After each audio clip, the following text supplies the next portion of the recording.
Welcome back to Andersen Acres. We're here in the kitchen again today because we are going to be making a delicious treat that people have asked me about how they should make it. I'm talking about pretzels. They are salty, they are soft, they are perfect, nice and chewy. They're actually really easy to make. So we're going to start with just a very basic dough. So basic that I'm using the bread maker to mix it. You can mix it by hand, no big deal, but I am just mixing up the dough in my bread maker. So let's get started. You're going to start with 1 cup of water. Lukewarm is fine. You are going to add to that 1 tablespoon of sugar, just regular white sugar. You're going to add a teaspoon of salt. I'm using Himalayan salt, but you can literally use any salt you've got. It doesn't matter. Okay? Salt is good though. So a nice sea salt or a Himalayan or a kosher, it's all good. Now we're going to want a tablespoon or 2 tablespoons, your choice, of butter. I got butter on my fingers. Aha, there we go. Problem solved. Now we need 3 cups of flour. This is just going to be your regular flour. Okay, nothing fancy about it, just your regular white all-purpose flour or bread flour, whatever you use to make bread. There we go. Our final ingredient is our yeast. A nice heaping teaspoon. Okay, don't skimp on that yeast. Nice heaping teaspoon.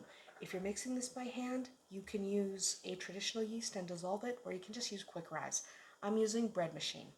We're going to pop that in the bread maker, set it to the dough setting, and then we are going to let it mix, knead, and rise. So that'll take about 90 minutes in my particular bread maker. Then we'll come up back and I will show you what to do. All right, so our dough is done. It should feel kind of like a marshmallow, and you want to just spend a little time getting all those air bubbles out. You don't want air bubbles trapped inside your pretzels. So get those air bubbles out and then form it into a ball. Now you have to decide how many pretzels you're going to make. The more pretzels you make, the smaller they will be. Okay, I'm going to make 8 just because that's a good amount for me. They make a decent sized pretzel, but they're not too many of them. You don't want too many. So we're just going to make 8 little portions. And I'm using a dough scraper to cut the dough. It just cuts it really nice. It makes it really easy to work with. So we're just going to make 8. And then what we're going to do is we're going to take each portion and we're going to roll it out into a rope. Okay, you want your ropes to be 12 to 14 inches long. There's no right or wrong way to roll a rope. Just roll up your sleeves and start rolling. So 12 to 14 inches is generally a good length. Okay, and you want to do all of your segments. Remember, you might have 8 segments, you might have 16, depends on what size you're making your pretzels. So I'm making these a pretty standard size. And if you are making smaller pretzels, your rope will be smaller. Okay? So my ropes are going to be about the length of my cutting mat. Okay, and you're going to do that until you have rolled all 8 out. There you go. All of them nicely rolled out.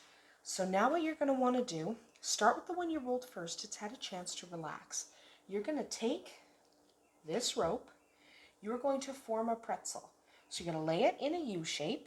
This is really easy. Okay, this is way easier than you think. We're going to lay it in a U shape. You're going to cross. You can either cross just once or you can cross twice. It's up to you. And then we're going to bring this back down and lay it on top. You can push down a little bit if you like, but that's a pretzel. We're going to take this one, not that one. So again, U shape, cross once or twice, pull it towards you. Now, which direction you work is entirely up to you. So if I like a U shape this way, that's fine too. Cross, cross, away. Okay? It doesn't matter which direction you work. It's totally fine. You don't have to squish your pretzels. You just take them, U-shape them, crisscross, fold over. That's how easy a pretzel shape is. And you can also do just one turn if you like. You can do just one X and pull down. I like two X's. So if you only do one X, it to me looks a little sloppier. Okay, see these are decent sized pretzel. They fit in the palm of my hand. If you want to make really big ones, try cutting only 6 or even 4. You can also roll these longer if you like. It doesn't really matter. 2, flip. Okay, once you have all of these guys set aside and ready, then what you do is you want to let them puff up for 15, 20 minutes. You don't have to worry too much. Here we go. So now I've got them all worked out. They're just going to sit here for 15, 20 minutes. While I'm letting these guys relax and rise just a little bit, go over to your stove, take a medium-sized pot, fill it with water, and set it to boil.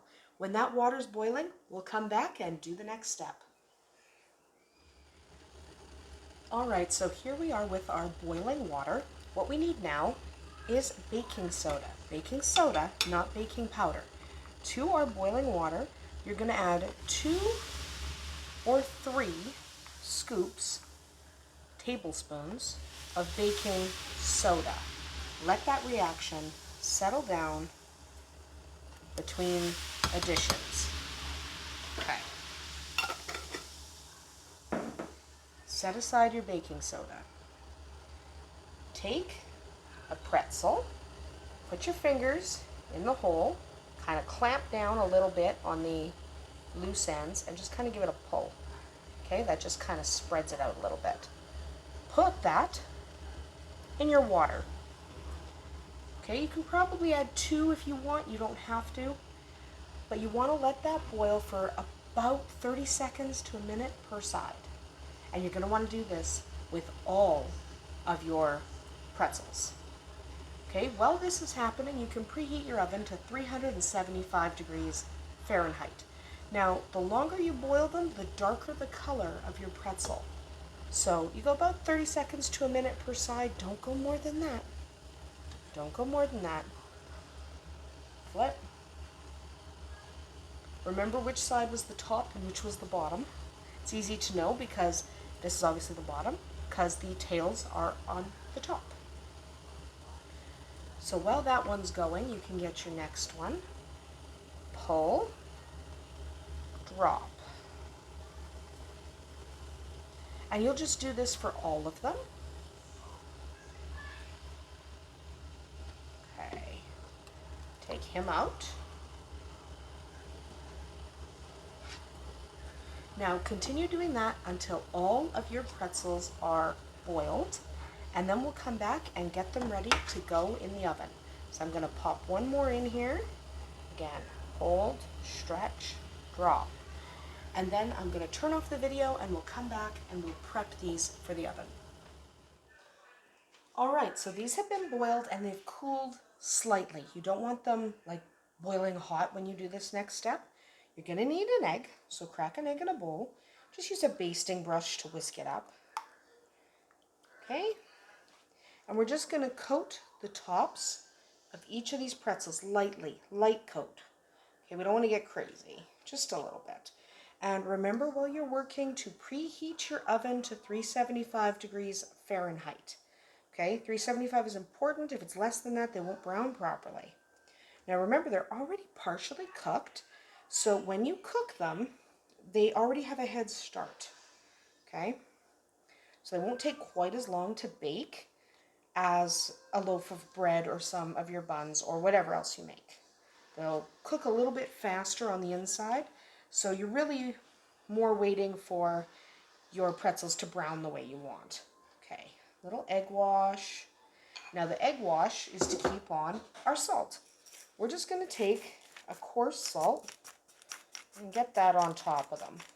I'm using a Himalayan, but you can use any coarse salt. It really does need to be a coarse salt, so don't use table salt. But you can use Himalayan or sea salt or kosher, it doesn't matter. So now these are prepped and we're going to pop them in the oven and we're going to bake them for 15 to 20 minutes. You can bake them longer if you like, if you want your pretzels a little darker, but they will be cooked within 20 minutes. So we'll pop them in the oven, then we'll come back and see how they've done. And there you have it. Beautiful, plump, chewy pretzels. Not those hard little things you get in the bag at the store, but a real classic salty pretzel. They're not difficult to make, and they're guaranteed to be a pleaser at your next function. So make these for your kids. Make them for whenever you have family over. Everyone's going to love them. I promise they're delicious. Thanks for joining us here at Andersen Acres. We'll see you tomorrow.